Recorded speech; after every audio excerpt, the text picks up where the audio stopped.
The practice of yoga expands your awareness. So when we move into the unfelt parts of our body, we also move into the unlived parts of our lives. And the idea is that by bringing our mind deeper into our body, there will be eventually the idea of holism, where mind and body are one, and we can move in sort of complete unity, harmony, and alignment with ourselves. Now, remember, yoga is a practice, so we're far from there. There are numerous places of unconsciousness. There are numerous parts of the body that we're not in touch with. There are numerous things that we're just not aware of.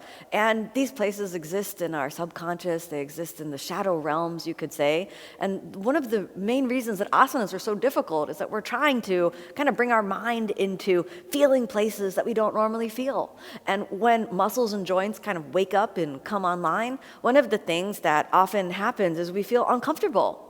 The first time we try to open the hips, it feels uncomfortable. We feel like, oh, my hip feels weird. Well, this is a really good lesson for applying the methodology of yoga into our life. See, when the light begins, the light of awareness, the light of knowledge, begins to shine and sort of illuminate places that are held in the shadow, they're not comfortable at first when they kind of bubble up to the surface. It's kind of uncomfortable. In the same way that our hips are uncomfortable when we start to stretch them. Emotionally, we can move into defensiveness, denial, even escapism when things start to come up. Just like when the hips are tight, sometimes we also escape, deny, force, and sometimes push and even harm ourselves. Through the practice of yoga, we're aiming to learn better techniques to handle discomfort. So first of all, I want to invite you to the idea that yoga should not always be comfortable. Sometimes yoga should be confrontational or difficult, challenging.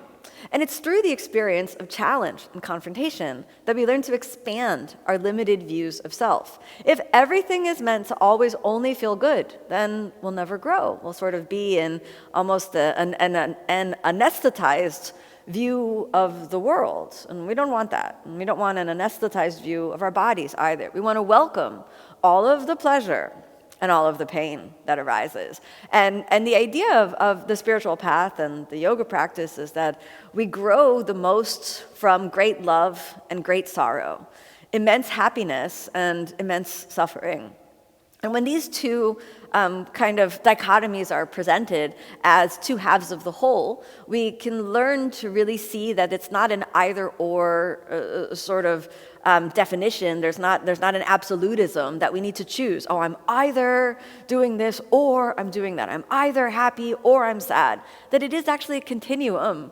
And it's within that continuum that we can start to express the intelligence of sitting with sometimes opposing views within ourselves. So let's dive into this a little bit and figure out, how that would actually play out. Sometimes we have an intention of acting in a particular way, but the impact can be quite different. And this happens personally in relation to ourselves, and this happens intrapersonally in relation to others, and this happens on kind of the micro level and the macro level, and it happens on all different levels. So let's take a look at maybe a slightly innocuous example that probably we've all engaged with at some point.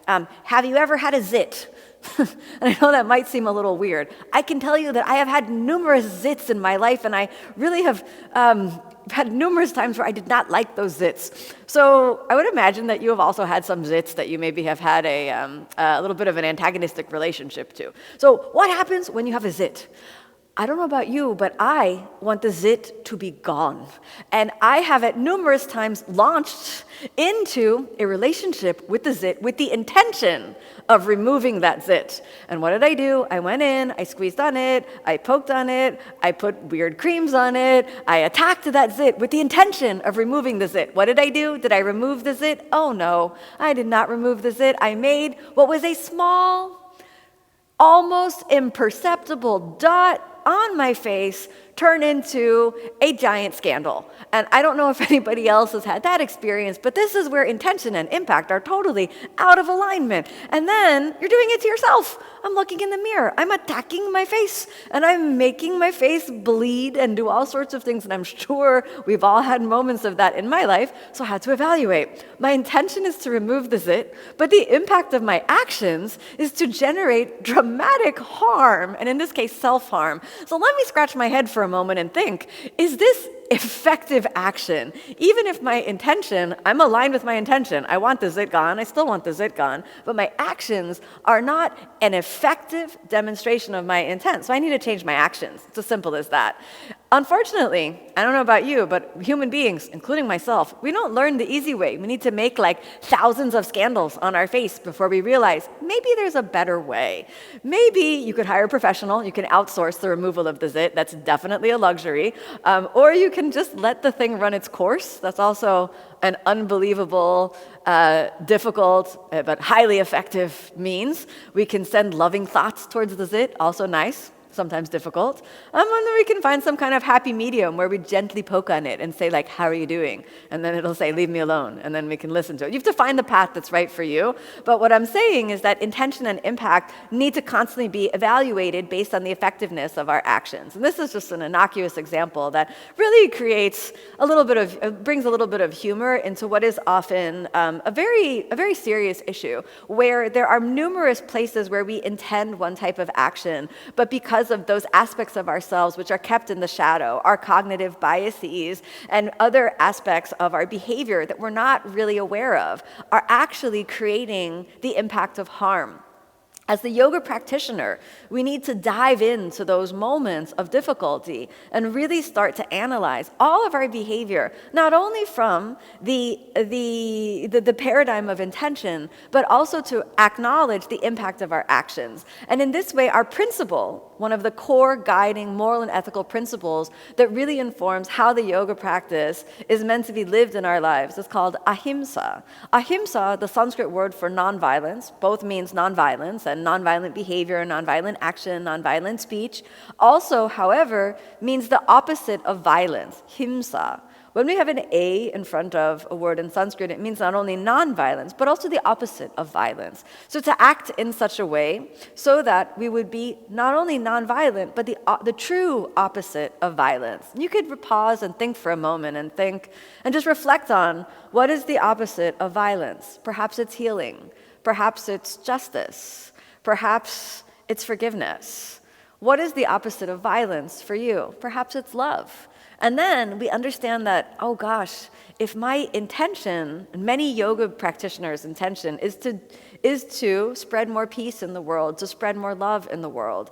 If our actions don't align with our intention, we have to take a step back and realize perhaps my commitment to ahimsa needs further investigation. Just like the practice itself will never be perfect, just like our acceptance of our imperfections in our practice, when we understand that, oh, I have done an action where my intention was to spread peace, and the impact of my action was to create harm. We can practice accepting our imperfection and developing the strength to do better next time. This is a personal self-inquiry activity. This does not need to be done performatively and sort of shared out in the world. You can, of course, if you want to, but remember that the yoga practice is an internal experience and that our learning happens best when we process everything we experience through the vehicle of our daily discipline of practice. So look for moments in your asana practice, look for moments in all of the various yoga practices that you do to see clearly the schism between intent and impact. I feel like I personally have quite a hopeful view of humanity. I feel that there's very few people out there that intend harm. And this is something that I think is useful to acknowledge, particularly yoga practitioners. Once you step onto the spiritual path of yoga, there's very few people that intend conscious harm to another. There's a lot of unintentional harm that can be done through our actions or behavior. You know, we might not even realize that we're speaking harshly. We may think that we're, we may think we're speaking compassionately, and the impact is that we've harmed someone else. So it's useful to constantly reflect on that schism between intent and impact, and use the vehicle of our personal practice as a mirror. Additionally, it's up to you to process that internally. You cannot ever control how someone else will take or respond or react to your behavior. So this is why it's an internal journey for you. The idea of ahimsa is not to go around and get external approval from other people. Oh, yes, you're the ahimsa person, you're the ahimsa. Who is acting more ahimsa than the other? There's kind of this, I don't know, sometimes there starts to be a judgment in the yoga community where people say, oh, that's so un-yogic of you. Oh, you're not very yogic right now. And it's sort of this sort of yogi judgment it gets thrown around for when people don't act in alignment with their view of what they think yoga practitioners should be. So remember that that's not the purpose of the schism between intent and impact. It's always an internal journey to recognize, okay, here was my intent in this particular circumstance. Here is how I acted. Here was the impact. And then evaluate with a neutral, wise mind each of the different avenues of how all of that played out in the world. We cannot control how other people respond to our behavior, but we do owe it to the moral and ethical commitment of ahimsa to make a clear evaluation of all of the different factors at play. If we merely go around and try to appease everyone, that is also not in alignment with our yogic values, because that may create self-harm. And harming ourselves also violates that principle of ahimsa. It's a very difficult balance, the whole practice of yoga. It's almost like a constant course in self-psychology where we constantly need to evaluate, well, here was my intention, here was my action, here was my impact. How did that all play? Was the negative impact the result of action that was truly harmful that I was unaware of, or was the negative impact, did it have nothing to do with me? You know, did that person for some reason absolutely beyond my control, you know, have some kind of a negative, reaction to the way I showed up? Or did I actually do something that maybe created harm and is out of alignment with my intention? So do the work.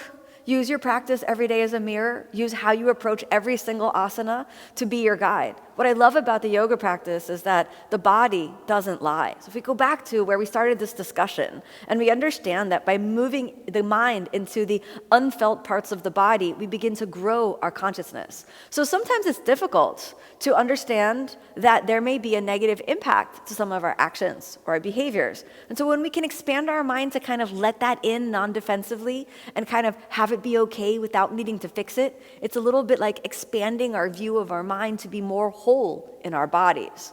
This work is internal.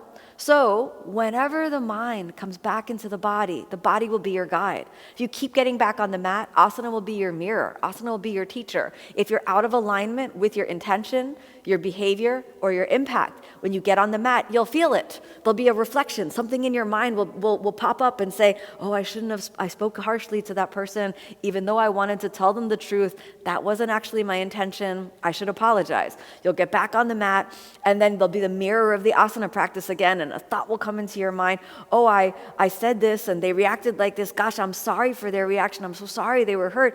But actually, my action was not ill-intended. My action was well-founded. And you may find that was the path. And this is, again, internal. So many people take this and make it external, but only you can navigate that space for yourself. The yoga practice is perfectly designed to give you all the tools to equip you for that inner depth of the spiritual journey. So continue your work. My wish for you is that you develop spiritual self-inquiry to the degree to which you have discrimination. And that discrimination allows you to see yourself clearly and see the world clearly, to get rid of all of the biases which cloud our judgment, all of the negative self-talk which brings us down, all of the judgments that we carry towards others, which are really just judgments that we have towards ourselves, so that we can really see inside of ourselves the peace and happiness that we dream of in the world. And then when that starts to be kind of lived within ourselves, then I really believe the more peace and happiness we feel within ourselves, the more peace and happiness we'll see in the world around. So keep practicing, keep practicing, keep practicing.